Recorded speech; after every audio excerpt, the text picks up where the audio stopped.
Hello again. I'm back again. It's 2 a.m. again. Roughly 30 minutes after recording that first video that just got uploaded. If you haven't watched that, go watch that too. Provide some prior context as to why we're doing this. Anyway, um, right. The movie I'm talking about. Unfortunately, I do not have a physical edition of it to show off. That's the thing I'm gonna do. For movies that I talk about, I want to show off the physical edition of it when I talk about it. Unfortunately, like I said, don't have the physical edition of this because it's a movie that's still in theaters as of the time of recording this. I don't even know if the physical edition is up for sale yet, like pre-orders or anything. If it is, I'll be buying it because this is a movie that I like quite a bit. Movie that I saw once. I didn't really get it. I knew I liked it, but I wasn't huge on it. And then I saw it a second time, and I absolutely loved it. That movie is 2024's Nosferatu, directed by Robert Eggers, starring Nicholas Hoult, Aaron Taylor Johnson, Lily Rose Depp, Willem Dafoe, Ralph Ineson. A ton of people are in this movie. Ralph Ineson specifically is an actor that I hold very near and dear to my heart. I love him a lot. He's in an episode, I think, maybe a couple episodes in the early seasons of Game of Thrones. He's the Green Knight in the Green Knight.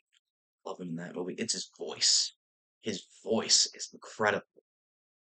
And he's Sid in Final Fantasy 16 to any of the residual gamers watching this video. That was my first exposure to him. Well, I guess my first exposure to him would have been the Green Knight because I watched the Green Knight before I played Final Fantasy 16. I think at least. Um, yeah, I loved Final Fantasy 16. So, and his voice really stood out to me in that game. He's great in this movie. Uh, oh, Bill Skarsgård also. We'll get into it. I'll bring it up more as we get into it. But a couple things to address before we start talking about this movie properly. This is, of course, a remake of the 1923. Yes, it came out in 1923, just in Germany. Didn't come out in the US until like 1928, I think. Um, just called Nosferatu. You know, movie is fucking 100 years old. If any movie is due for a remake, it's that one. Because that movie, I didn't even realize this. I haven't seen the original. I should clarify that. And that's going to be really important when I start talking about what I thought of this movie when I first watched it. Because I had no idea what to expect at all. But that's a silent movie. And supposedly, or at least I've heard this, I don't know how true it is, but like the original printing or film, I guess the original roll of film for that movie was lost at some point. So now every version that you find will have like some kind of different color grading or like music put over it. The original film is completely silent because it's a silent film. It was made in 1923. Motherfuckers were not talking yet in movies, which is crazy to think about, right? It's crazy to think that there was ever a time in movies when people weren't talking. Sounds unbearable. Half the reason I haven't watched it is because it's just like, man, it's so old. I don't care. I don't know if I've seen a movie past 1965 or like farther back than 1965. I mean, 'cause that's not true. What year did Psycho come out? What year did Psycho come out? Hold one moment.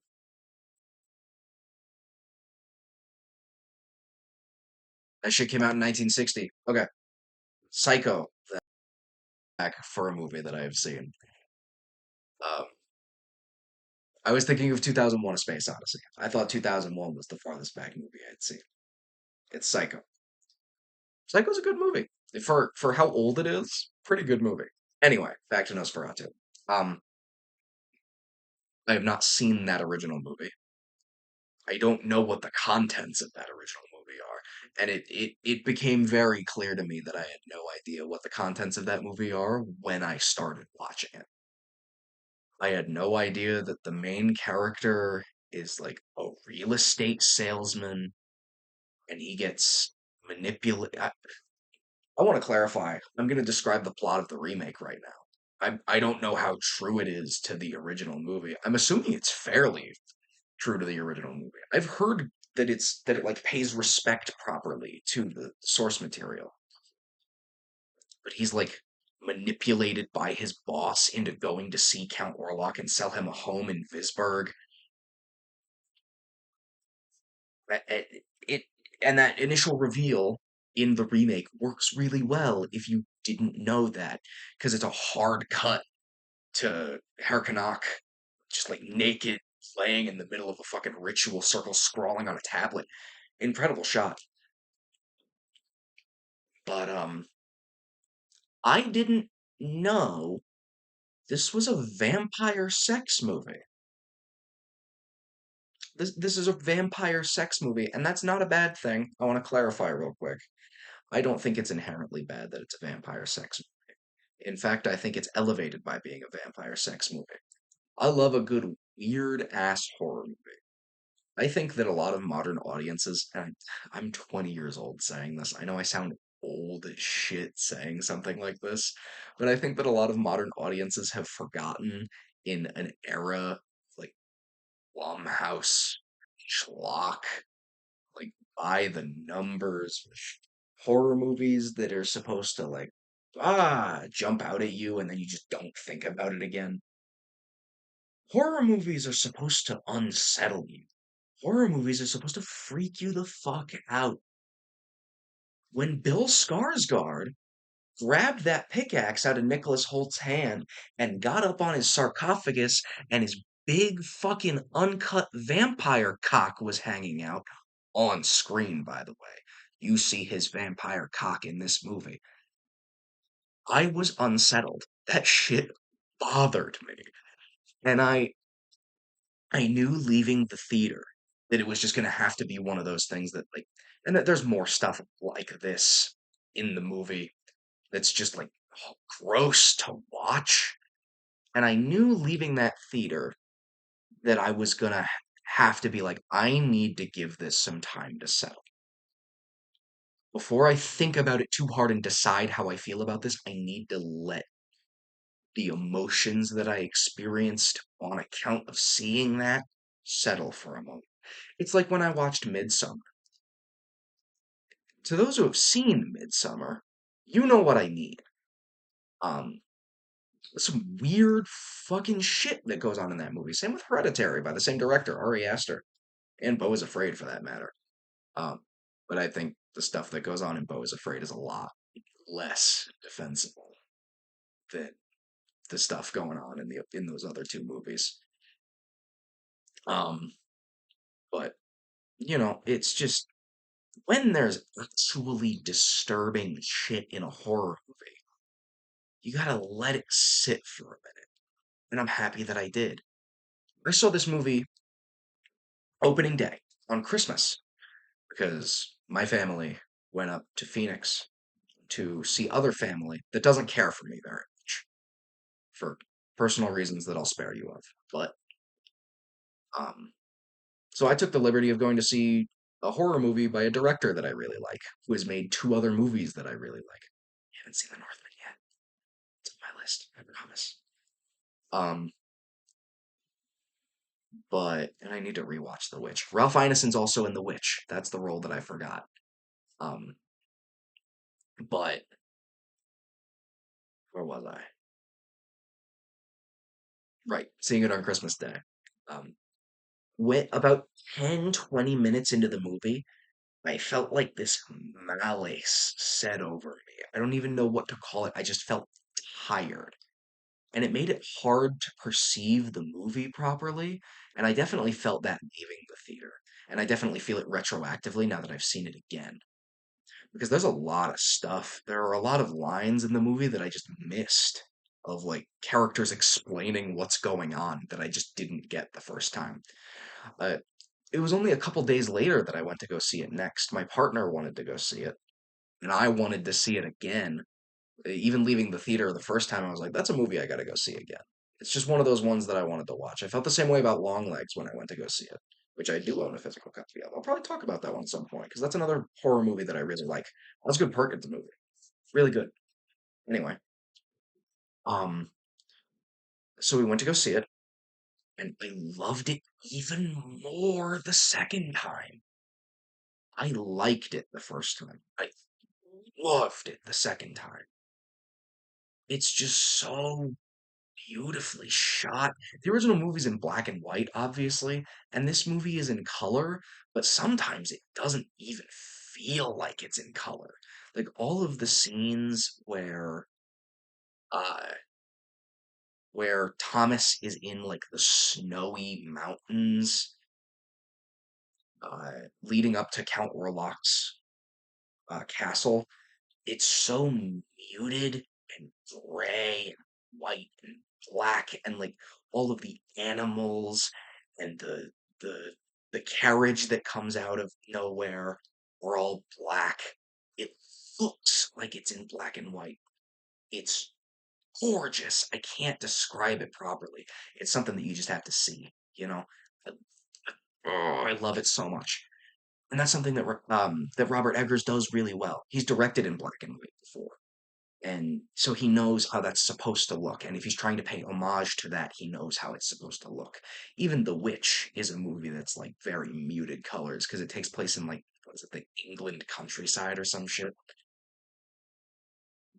Um, but yeah, it just, and that, the sequence leading up to Count Orlok's castle brings me to my next point, being that Bill Skarsgård is in this movie. He plays Count Orlok. He is incredible. I couldn't believe it. I The accent that he's putting on in this movie is I don't even know how to describe it. I don't know what accent exactly it is, if it even is exactly an accent, but he's like rolling his R's and he's like, oh no. He's doing the vampire voice. But I didn't know it was him. They've got like prosthetics all over his face. He's got a big bushy mustache. I saw a discourse about the mustache on Twitter the other day. What? The mustache looks cool. He just looks like a guy, and I think that's fine. I think the original makeup in the original movie's a little silly looking anyway. If by design, you know. I won't say there aren't shots in that original movie that aren't scary. The letterbox banner is the shot of Count Orlok like on the ship, and you can see his big salad fingers. That shot is genuinely frightening. But I mean, he looks incredible. He sounds incredible. He's putting on a great physical performance. This dude's born to play fucking monsters, man. Because he previously played um, Pennywise in the most recent It movies, and he was I don't even remember the fucking character's name. The guy who spits acid in Deadpool 2. Between those two things, he was also in Boy Kills World, that movie that probably approximately 5 people saw. I think I haven't heard anybody talk about it since it came out. It's got like a 3.2 on Letterboxd or some shit. I swear that number's not accurate. I swear I didn't know that off the top of my head. I don't know other people's opinions off the top of my head, I swear. But and there's this super cool thing that this movie does with his shadow, where it's like an extension of his will. The first time you see him, it's when Lily Rose Depp first calls out to him, not him directly, but to anybody. And the drapes are flapping in the wind, and you see his shadow approaching, but you don't see him. He never appears in that scene. You never see him. And then there's a shot, it sticks in my head, man. It's such a simple shot. I love it so much. It's kind of spoilers, but it's a shot where he's looking out from the window of his manor in Visburg, and he does this with his hand, and it pans out to a wide shot, and a big, like, shadow hand comes over the entire town, and that is when bad shit starts to happen. His shadow is like an imposition of his will. It's so cool. And then there's another scene where Nicholas Holt is being chased by dogs. They're Count Orlok's dogs. It's after he tries to kill him, and he locks Count Orlok in the place that he's in with the dogs, which they're wolves. They're not dogs. Robert Eggers has said that he used real wolves in that scene. They were trying to kill Nicholas Holt in this movie. It's crazy. Um, but then it cuts to Count Orlok, and it cuts back to Thomas, and his hand starts to creep up the door, and he like the I don't even know what to call this motion, but he does this to the lock, and he turns the lock and opens the door. Or I think I'm confusing shots. Yeah, I am confusing shots. There is a shadow shot. The shot of him opening the door is later on in the movie, but he effectively wills Thomas into opening the door, and when he does, he's just fucking standing there, and the wolves are still, and they just stand there and look at each other for seconds, and it's like I get I it chills me to my fucking core just thinking about it because it's such a frightening scene. And that's the best thing about this movie is that it is dreadful. This movie wants to make your ass uncomfortable. Like Ari Aster before him.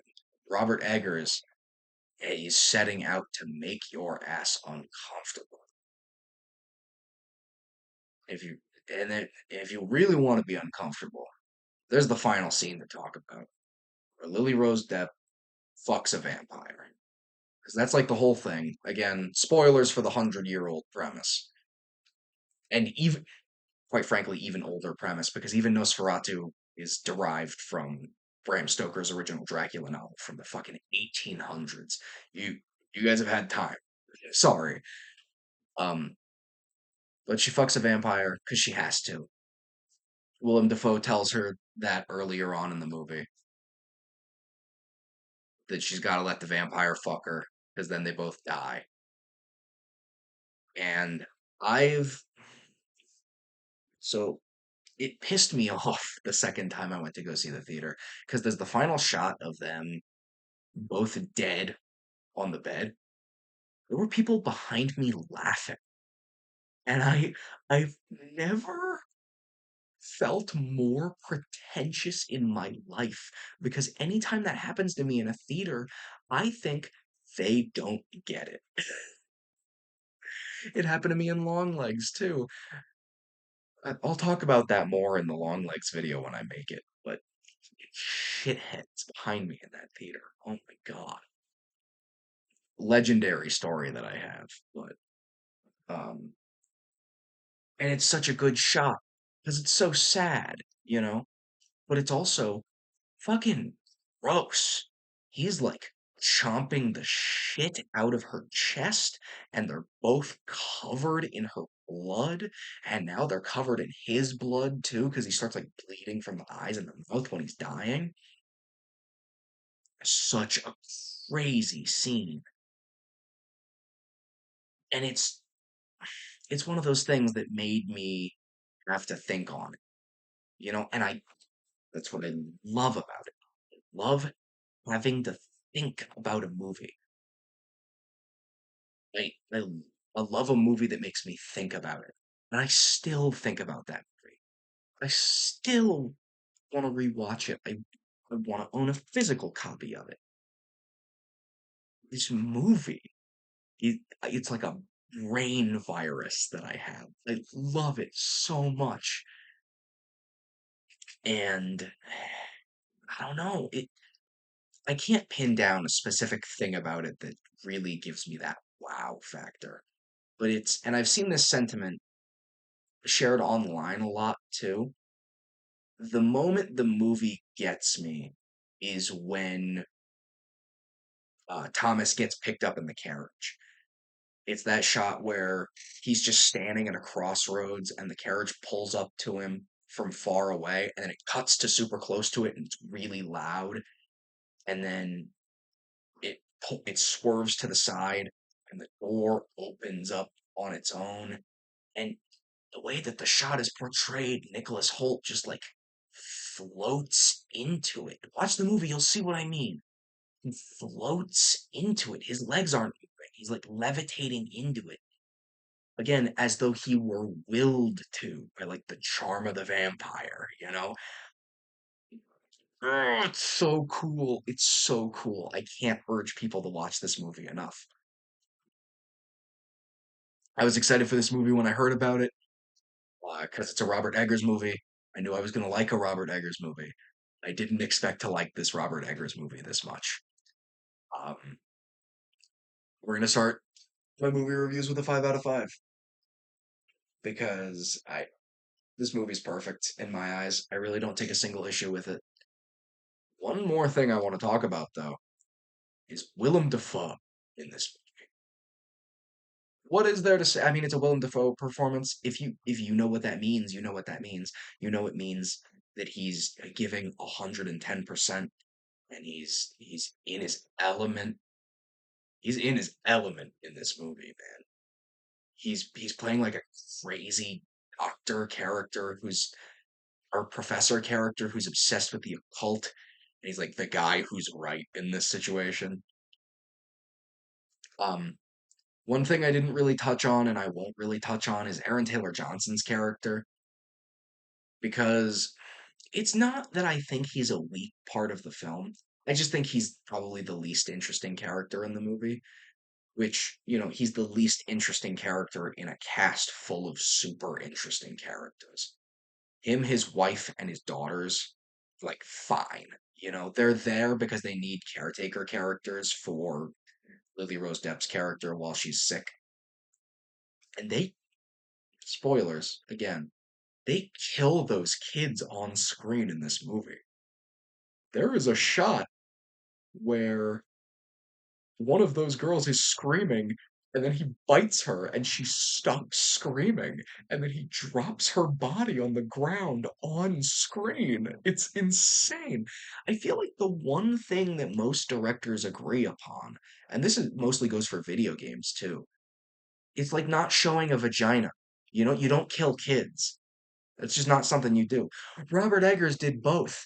Now that I think about it, there's mermaid pussy in the lighthouse. They got mermaid pussy in that movie. That's insane. They got Willem Dafoe's penis in that movie too, like Antichrist. Except in Antichrist, it's not really his penis because his penis was too big, so they had to edit it down in Photoshop. That's a real story. Look it up. Um, but yeah, this movie is a 5 pretty easily for me. Uh, I love it a lot. It's, I think it's pretty easily my favorite Robert Eggers movie. It's Oh man, my thoughts are so scattered. There's so much I want to talk about with this movie. Like when he first encounters Count Orlok and like he'll be in frame fully, but the camera will still be in focus on Nicholas Holt in the background, so you can't really see his face properly, and they only really show like half of his face for most of the movie. I gotta stop. Or I pick apart every single bit of this movie that I like. I will let you experience it for yourself because there's so much to love about this movie. I I adore it so much. Go watch it. Go see Nosferatu, whether it's still in theaters right now or not. Go watch it, buy it, stream it, whatever you have to do. It's a Robert Eggers movie. It'll probably be up on Max at some point. All of his other ones are, I think. Pretty sure The Lighthouse and The Northman are, which would mean that I think The Witch is too. So, yeah. Go watch every Robert Eggers movie. He hasn't made a bad one yet. I kind of doubt he ever will at this point. He's like Ari Aster, except Ari Aster made like half a bad movie. It had Joaquin Phoenix in it. But that's another story for another day, because I want to talk about that movie too. But that's all from me for now. Uh, which, saying that's all after my insane ramblings about this thing that I love a lot. Um, but if you did enjoy, please remember to like and subscribe. If you want to see more of me ranting to myself, and it's almost 3 in the morning now. I just can't sleep. I've been struck with inspiration. I can't help myself. But yeah, your support means everything to me. That you would even come here and in the first place to begin with, to make it this far, to make it through 25 minutes of me talking to you and to myself about a thing I like too much. But thank you again. Bye bye for now.